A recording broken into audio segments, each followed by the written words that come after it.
नमस्कार दोस्तों, राजनीति के चाणक्य चैनल पर दोस्तों आपका स्वागत है।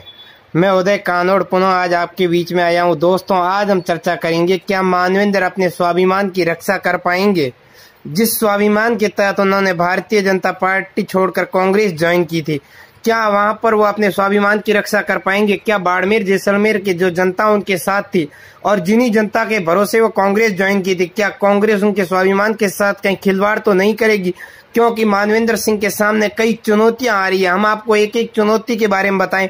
उससे पहले दोस्तों मैं आपसे अनुरोध करूंगा, अगर आपने अभी तक हमारे चैनल को सब्सक्राइब नहीं किया है तो दोस्तों सब्सक्राइब कर लीजिए। राजनीति से जुड़ी हर जानकारी सबसे पहले हम आपको देते रहेंगे। तो दोस्तों हम बात कर रहे थे कि मानवेंद्र सिंह के अपने स्वाभिमान की रक्षा कर पाएंगे और उनके सामने कई चुनौतियां आ रही है।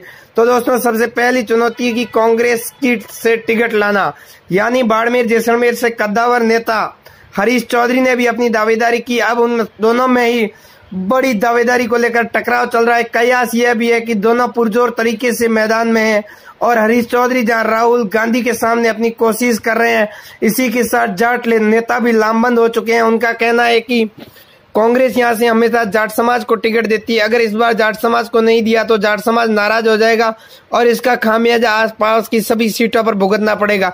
ऐसे में अब देखना है कि क्या कांग्रेस मानवेंद्र सिंह को टिकट देकर जाट समाज को नाराज करती है या नहीं।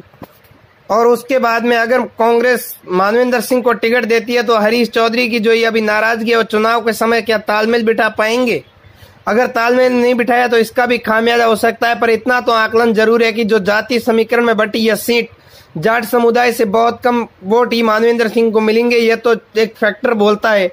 वैसे फैक्टर में देखा जाए तो राजपूत समुदाय के भी थोड़े बहुत वोट ही भारतीय जनता पार्टी में जाएंगे, क्योंकि वहां से भी जो भी उम्मीदवार होगा वो जाट समुदाय से होगा और इन दो जातियों के बीच में अपने वर्चस्व की लड़ाई कई सालों से यानी कई बार से लड़ी जा रही है। ऐसे में इन दोनों को ज्यादा जातीय समीकरण बिगड़ते हुए नजर नहीं आ रहे हैं। पर टिकट लाना और उसके बाद में इस सीट को जीत के दिखाना ये अपने आप में बड़ी बात हो जाएगी और दोनों ही चुनौतियों को मानवेंद्र सिंह को पार करना पड़ेगा, क्योंकि अपने स्वाभिमान की रक्षा करनी होगी।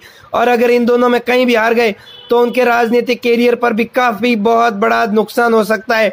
आपने देखा जिस तरीके से विधानसभा चुनाव हारने के बाद कर्नल सोनाराम चौधरी का राजनीति खत्म हो गई, भारतीय जनता पार्टी टिकट नहीं दे रही, वैसे ही आखिरी मौका होगा मानवेंद्र सिंह जसोल के पास में भी कि वो टिकट लें और जीते। अन्यथा अगली बार टिकट मिलना भी काफी मुश्किल हो जाएगा। दोस्तों आपको क्या लगता है, हमारी जानकारी आपको कितनी सटीक लगती है? धन्यवाद।